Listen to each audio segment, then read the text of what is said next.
जाते हैं, तो भी जिसका अंतःकरण देह भाव तथा कर्ता भाव के अभिमान से मलिन है, ऐसा अज्ञानी अपने को कर्ता मानता है कि मैं करता हूँ। इसी वाक्य को फिर दोहराओ। तो भी जिसका अंतःकरण देह भाव तथा कर्ता भाव के अभिमान से अपने मलिन, अपने पर सोचते रहो, ये तब तुम्हारे को शिक्षा दी जा रही है।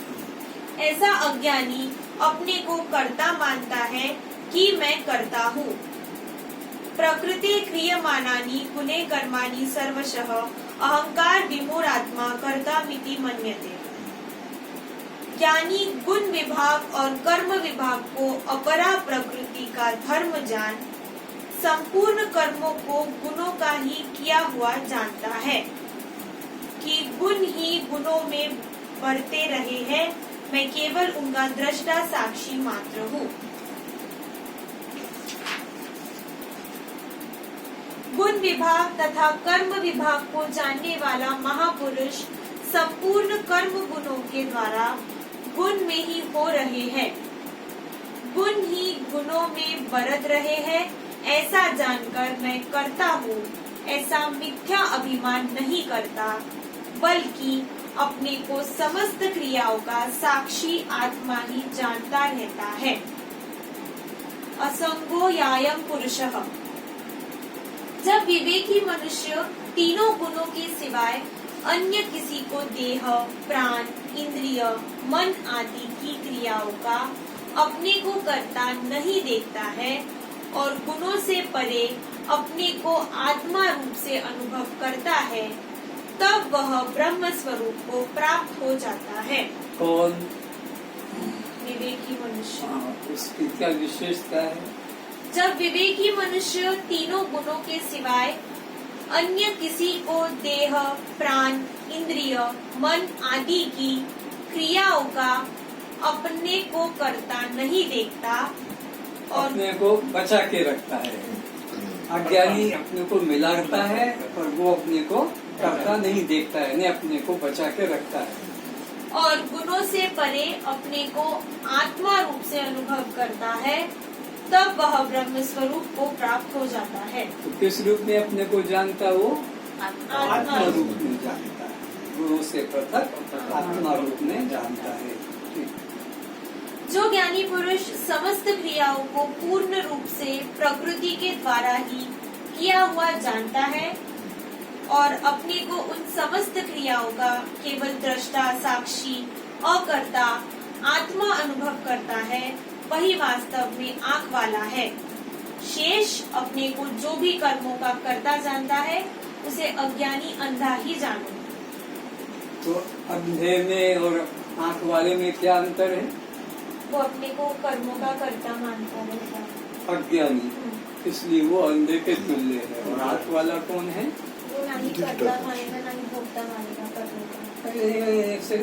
ठीक से बोलो, आवाज निकाल के बोलो। कर्मों का कर्ता भोक्ता नहीं जानेगा ज्ञानी हाँ, अपने आप को, हाँ। इसीलिए वह अंधा नहीं रहेगा। ये बात सबको समझने की है कि कब ये अंधा कहलाता है, कब ये आँख वाला कहलाता है, कब अज्ञानी है और कब ये ज्ञानी है, कब इसको बंधन पड़ता है और कब इसको बंधन नहीं होता है। आत्म तत्व को जानने वाला सांख्य योगी तो देखता हुआ, सुनता हुआ, अब सब इंद्रियों के नाम आएंगे। जो हमारे शरीर में जितनी इंद्रियां हैं, कोई भी कर्म छोड़ा नहीं गया है ज्ञानी के द्वारा। सारी इंद्रियों के कर्म ज्ञानी से भी होते हैं। तो इसको यहाँ क्या कहा? सांख्य योगी।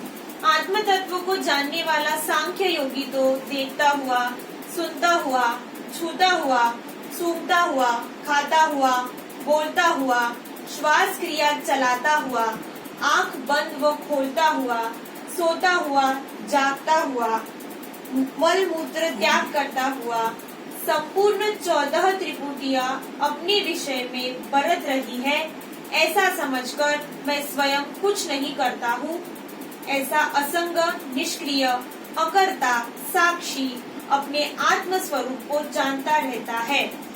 समझ में आ गया? यही है वह कर्म करने की गुप्त कला जिसे कृष्ण ने गीता में कहा है, तस्मात् सर्वेषु कालेषु मामनुस्मर युद्ध च। यह क्षेत्र क्षेत्रज्ञ का ज्ञान, प्रकृति पुरुष का ज्ञान, अनात्मा आत्मा का ज्ञान संपूर्ण विद्याओं का राजा है, क्योंकि अन्य सभी विद्या इसी जीवन निर्वाह का मात्र साधन होने से नाशवान है, किंतु यह ब्रह्म विद्या नित्य है। यह परम गोपनीय तथा अति पवित्र विद्या है। न ही ज्ञानेन सदृशम पवित्रमिह विद्यते। इस आत्मज्ञान के समान पवित्र करने वाले साधन दूसरा कुछ भी नहीं है। यह अति श्रेष्ठ है तथा धर्ममय करने में सुगम एवं प्रत्यक्ष फल देने वाला है। ऐसा कहते हैं, आत्म तीर्थ समुत्सर्ज बाह्य तीर्थानि यो व्रजेत स मूढ़ा कांचनम त्यक्त्वा लोष्टम ग्रहीत। क्या मतलब है कि जो आत्म तीर्थ को, ये जो सत्संग में बैठे हो, ये आत्म तीर्थ है। तीर्थ में कोई मकान की कोई शिखर बनाने का नहीं कि वहाँ पानी की नदी होना चाहिए, ऐसा नहीं। ये जो आत्म चर्चा चल रही है, ये जो आत्म तीर्थ, इसके बराबर कोई तीर्थ पृथ्वी पर नहीं है। आत्म तीर्थ समुत्सर्ज, इसका जो त्याग करके 22 तीर्थों में जो भटकता है वो कैसा है? समूढ़ा कांचनम त्यक्त्वा, कांच मैंने हीरे को फेंक कर और वह कांच को पकड़ता है, ऐसा मूर्ख है। तो ये आत्म तीर्थों में लोगों को बैठना चाहिए। आत्म तीर्थ तुम्हारे को सब बंधनों से मुक्ति दिलाता है और परम पवित्र है। बाहर के तीर्थ पवित्र नहीं है, वहाँ पर तो वही मनुष्य रहते हैं जो यहाँ मनुष्य हैं। यहाँ पर जैसे शादी ब्याह होता है, तीर्थों में भी वही शादी ब्याह होता है। जैसे यहाँ बिजनेस लोग करते हैं और बेईमानी करते हैं, दाम बढ़ा कर देते हैं, ठगते हैं, इस प्रकार वहाँ पर भी होता है। तीर्थों में भी चोरी होती है, तीर्थों में भी हॉस्पिटल है, तीर्थों में भी शराब घर है, तीर्थों में भी वेश्यालय है। क्या नहीं है? जो सब है वो वहाँ है और वहाँ ज्यादा है, क्योंकि तीर्थ में और लोग निडर हो गए, हम तो तीर्थ में आए, हमको पाप नहीं लगेगा। तो यहाँ और वहाँ में कोई अंतर नहीं। तो ये जो आत्मज्ञान की सत्संग चल रहा है, ये सबसे बड़ा तीर्थ है। इसका परित्याग नहीं करना चाहिए और सब कामों को आगे पीछे कर देना चाहिए। और कब में बहाना चाहे बना लो, शादी ब्याह में जाना नहीं जाना है, मरने में जाना कि नहीं जाना, कि जन्म दिवस में, लेकिन सत्संग में मेरी कमर में दर्द है कि घुटने में दर्द है तो मेरे घर में ये है, ये कभी बहाना, क्योंकि इससे बड़ा कोई तीर्थ पवित्र करने वाला नहीं है। यही बात श्री कृष्ण ने अर्जुन से कही है।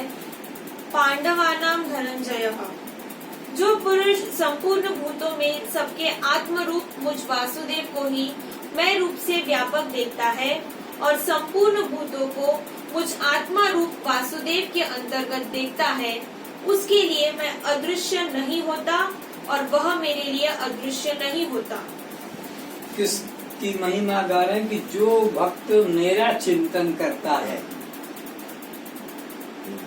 वो मुझसे अलग नहीं होता है और मैं उससे अलग नहीं। तो किस रूप में चिंतन करना है? मैं रूप में। परमात्मा यहाँ किस रूप में बैठा है? मैं रूप में। तो सब में किस रूप में बैठा है? मैं रूप में। यहाँ देखो तो मैं, वहाँ भी मैं, वहाँ भी मैं, वहाँ भी मैं, क्योंकि मैं के अतिरिक्त तो कुछ अन्य है ही नहीं। तू नाम का कोई पदार्थ है नहीं। अहम आत्मा गुणाकेश, मैं अर्जुन रूप में भी हूँ और मैं ही इस सृष्टि का मालिक भी हूँ। मैं इसको आधार दे रहा हूँ, इसी को मैंने धारण किया है। उत्पत्ति भी मेरे द्वारा, पालन भी मेरे द्वारा और संहार भी मेरे द्वारा। तो जो भक्त मेरा चिंतन करते हैं, मैं उनके अंदर सदा विद्यमान हूँ। वो मुझ में है और मैं उनमें हूँ। भक्त और भगवान में कोई भेद नहीं है।